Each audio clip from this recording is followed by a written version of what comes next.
YouTube. All right, welcome back to the channel. Miguel's trying to figure out his trash product because it hasn't worked the last couple of races. I paid money for it. It won't work. He has a subscription that says 238 days, but still doesn't work. No, it should be 3 something. Oh, he renewed it again for no reason. It's not working. We don't know why. We're here for a local. I don't know why it came out.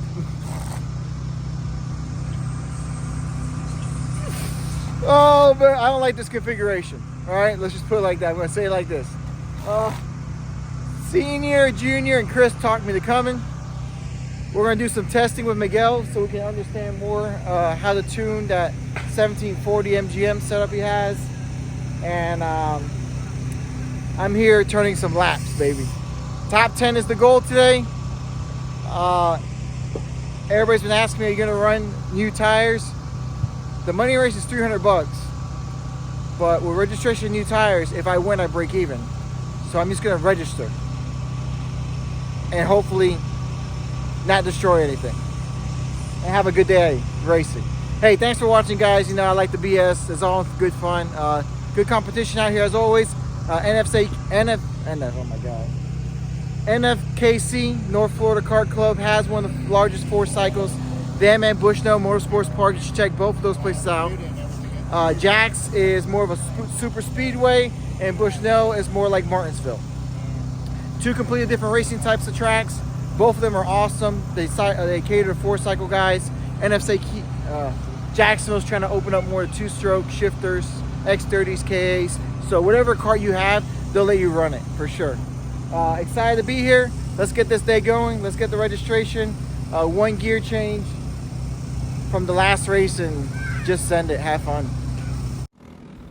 So we've been working on Miguel's car, trying to figure out some issues here and there, and we tried a different setup that we usually run in Jacksonville, and he was extremely fast right out of the rip. Ran some really good lap times by himself, and you know, I thought we had things ironed out pretty good. Later on, we find out there's some more issues, but we don't really find those out until a couple weeks down the road. But we were moving in the right direction, just had to keep chipping away and working at it. Sometimes don't get frustrated. It could be the simplest and smallest things. Make sure you look over your chassis really well. Make sure you look over all your parts. If you've been in an accident, make sure you look at everything, not just the bent pieces that you can see. So that's just a little hint for videos to come. But for this video, he was doing a great job. He was running really well.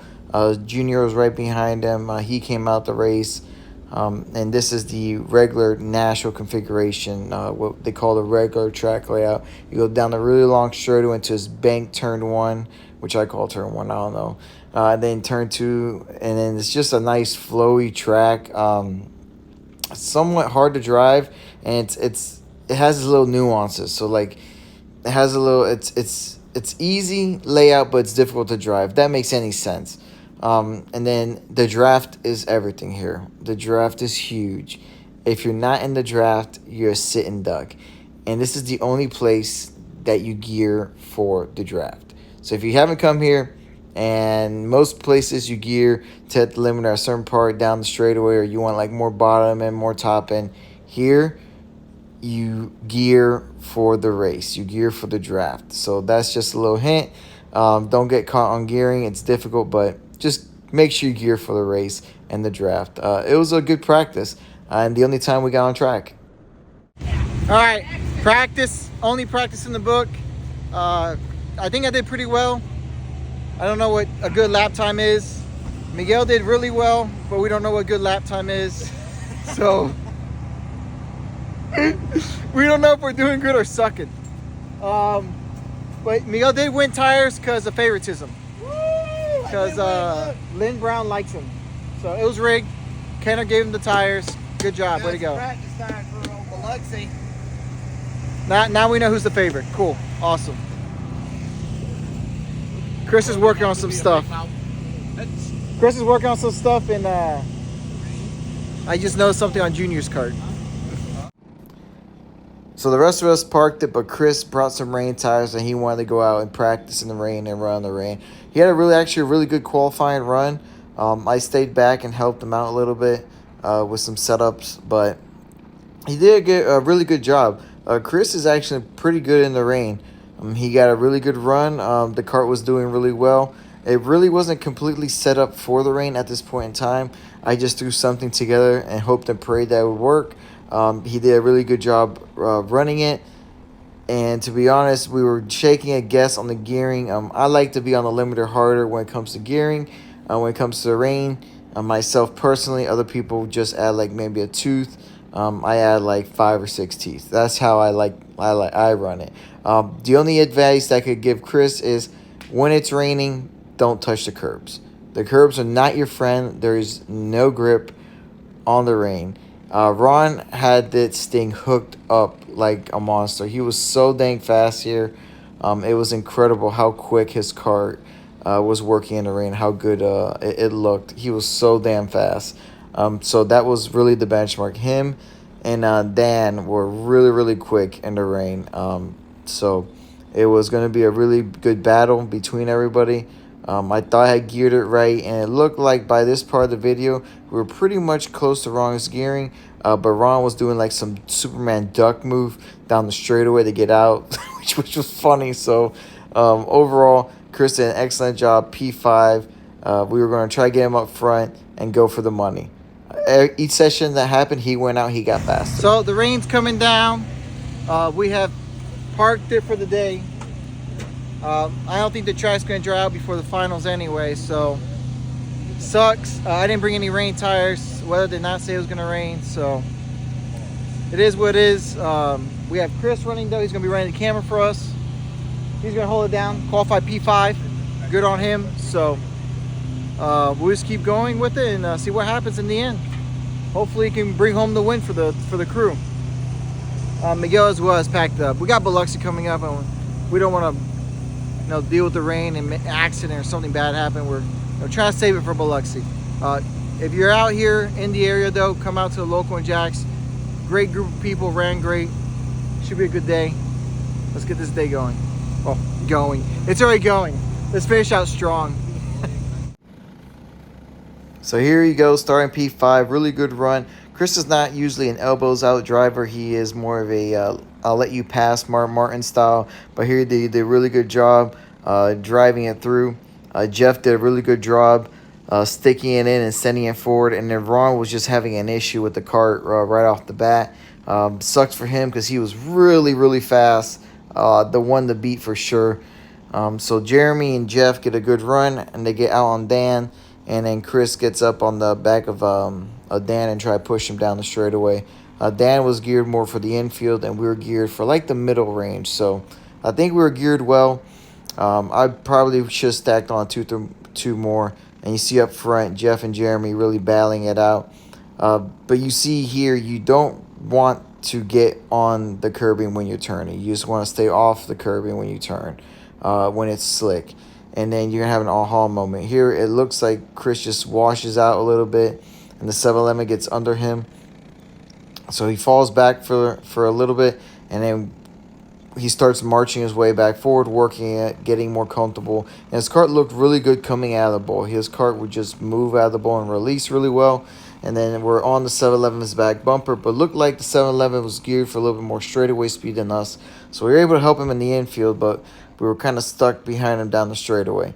He was pulling us along, so it was working out well. And then I called this panic braking. Up ahead, it looks like Jeff just panic brake, locked her up, spun her around. It's just something that happens from time to time when we just maybe go in a little bit too deep and then send her around. Sucks because Jeff was really quick in the rain. It's just that he just snapped the rear end around. We've all done it before. It comes around so quick, you're like, dang, I didn't expect that to happen. See Chris just lose a little bit of the gap. But later on, he's going to just come around this double right to a left-hander. And coming through the bowl, his cart was just working well. He was just sucking up on these guys. Through the bowl, his cart would shoot out like a rocket. It was really impressive to see. It was just turn 2, really, where we were losing a lot of time. He would turn in early and then wash the front end out, getting on the curb, and then the back end would slide out. So it was really getting the good run out of this bowl, which he was doing all the time, and then just passing people. So he was doing an amazing job through that bowl section. It was really just just turn 2. If we cleaned up turn 2 a little bit, it would have worked out a lot better. And I would have entered these turns a little bit higher myself, but I wasn't out there.